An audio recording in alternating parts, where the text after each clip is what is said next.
মাথা ব্যথা শব্দটি শোনার সঙ্গে সঙ্গেই আমরা ভাবি এটি হয়তো সাধারণ কোনো সমস্যা। তবে যদি আপনার মাথা ব্যথা বারবার হয়, তীব্র হয় এবং দিনের কাজকর্ম ব্যাহত করে, তাহলে এটি মাইগ্রেন হতে পারে। মাইগ্রেন এক ধরনের দীর্ঘস্থায়ী এবং জটিল স্নায়বিক সমস্যা। এটি শুধুমাত্র একটি সাধারণ মাথা ব্যথা নয়, বরং এটি তীব্র ব্যথা, অন্যান্য শারীরিক সমস্যার সঙ্গে যুক্ত। মাইগ্রেন হয় যখন মস্তিষ্কের রক্তনালীগুলোর কার্যকারিতা বিঘ্নিত হয়। এর ফলে স্নায়ুতন্ত্রের ওপর চাপ পড়ে এবং তীব্র ব্যথার সৃষ্টি হয়।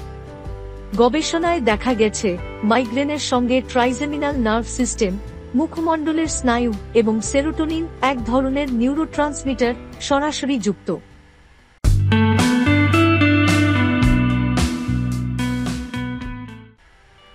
মাইগ্রেনের লক্ষণগুলো সাধারণ মাথা ব্যথার চেয়ে আলাদা। লক্ষণগুলোকে 4টি পর্যায়ে ভাগ করা যায়। 1. প্রোড্রোম ফেজ বা সতর্ক সংকেত। মাইগ্রেন শুরু হওয়ার 1 থেকে 2 দিন আগে কিছু পূর্ব লক্ষণ দেখা দিতে পারে, যেমন মেজাজ পরিবর্তন, অস্বাভাবিক রাগ বা আনন্দ, অতিরিক্ত ক্ষুধা বা ক্ষুধামান্দ, ক্লান্তি বা অবসন্নতা, ঘন ঘন হাই তোলা। 2. অরা ফেজ অর্থাৎ দৃষ্টিগত এবং সংবেদনশীল সমস্যা। মাইগ্রেন শুরু হওয়ার কিছুক্ষণ আগে অরা নামক একটি বিশেষ অবস্থা দেখা দিতে পারে, যেমন চোখের সামনে ঝাপসা দেখা বা আলোর ফ্ল্যাশ, দৃষ্টি সীমাবদ্ধতা অর্থাৎ টানেল ভিশন, হাত পা বা মুখে ঝিনঝিনে অনুভূতি, বাকপ্রতিবন্ধকতা বা কথা বলার সমস্যা। 3. হেডেক ফেজ বা প্রধান ব্যথার পর্যায়। এই পর্যায়ে ব্যথা অত্যন্ত তীব্র হয় এবং এটি সাধারণত 4 থেকে 72 ঘন্টা পর্যন্ত স্থায়ী হতে পারে, যেমন মাথার একপাশে তীব্র ব্যথা, যাকে পালসেটিং বলা হয়, আলো এবং শব্দের প্রতি সংবেদনশীলতা, বমি বমি ভাব বা বমি হওয়া, গন্ধের প্রতি অতিরিক্ত সংবেদনশীলতা। 4. পোস্ট্রোম ফেজ বা পরবর্তী অবস্থা।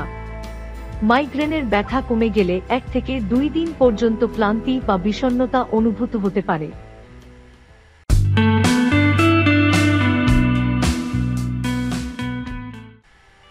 মাইগ্রেনের সঠিক কারণ এখনো পুরোপুরি জানা যায়নি, তবে গবেষণা বলছে এটি মূলত জিনগত এবং পরিবেশগত কারণের মিশ্রণ। তবে সম্ভাব্য কারণগুলো হল: 1. জেনেটিক কারণ। যদি আপনার পরিবারে কারো মাইগ্রেন থাকে, তবে আপনারও মাইগ্রেনের ঝুঁকি থাকে। 2. হরমোনাল পরিবর্তন। মহিলাদের ক্ষেত্রে ইস্ট্রোজেন হরমোন পরিবর্তনের কারণে মাইগ্রেন হতে পারে, তাই অনেক নারী মাসিকের সময় মাইগ্রেন অনুভব করেন। 3. পরিবেশগত কারণ। অতিরিক্ত শব্দ বা আলো, তীব্র গন্ধ, অনিদ্রা বা ঘুমের সমস্যা। 4. খাদ্য এবং পানীয়। কিছু খাবার মাইগ্রেনের কারণ হতে পারে, যেমন চকলেট, ক্যাফেইন বা অ্যালকোহল এবং প্রক্রিয়াজাত খাবার।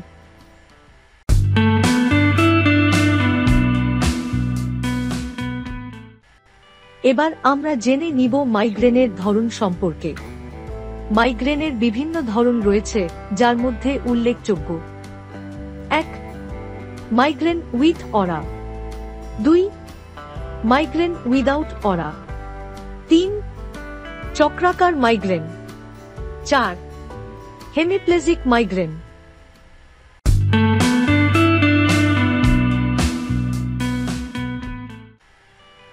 চিকিৎসা এবং ব্যবস্থাপনা। মাইগ্রেন সম্পূর্ণরূপে নিরাময় করা সম্ভব না হলেও এর লক্ষণগুলো নিয়ন্ত্রণ করা সম্ভব। ঔষধের মাধ্যমে মাইগ্রেন নিয়ন্ত্রণ, যেমন 1. প্রিভেন্টিভ ড্রাগস, প্রতিরোধমূলক ঔষধ। 2. পেইন রিলিভার, যেমন প্যারাসিটামল, ইবুপ্রোফেন। 3. ট্রিপটানস, মাইগ্রেনের জন্য বিশেষভাবে ব্যবহৃত ঔষধ, তবে যে কোনো ঔষধ সেবনের পূর্বে অবশ্যই বিশেষজ্ঞ ডাক্তারের পরামর্শ নিতে হবে, অন্যথায় সমস্যার সৃষ্টি হতে পারে। এখন আমরা জানব লাইফস্টাইল পরিবর্তন এর মাধ্যমে কিভাবে মাইগ্রেন নিয়ন্ত্রণ করা যায়।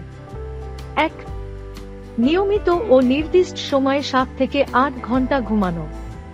2. পরিমিত পরিমাণ পানি পান করা। 3. যোগব্যায়াম বা মেডিটেশন করা। 4. খাদ্যতালিকা নিয়ন্ত্রণ, যে খাবারগুলো মাইগ্রেনের কারণ হতে পারে সেগুলো এড়িয়ে চলুন।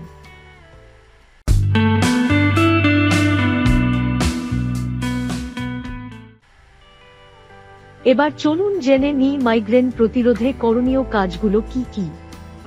1. বিভিন্ন কাজের জন্য প্রতিদিন একটি নির্দিষ্ট রুটিন অনুসরণ করুন। 2. স্ট্রেস কমানোর জন্য মেডিটেশন করুন। যারা মুসলিম তারা নামাজ পড়তে পারেন, কারণ নামাজ একটি ভালো মেডিটেশন এর ভূমিকা পালন করে। 3. মাইগ্রেন ট্রিগার রেকর্ড করতে একটি ডায়েরি রাখুন। মাইগ্রেন একটি জটিল কিন্তু নিয়ন্ত্রণযোগ্য সমস্যা। সঠিক জীবনযাপন এবং চিকিৎসার মাধ্যমে এর প্রকোপ কমানো সম্ভব।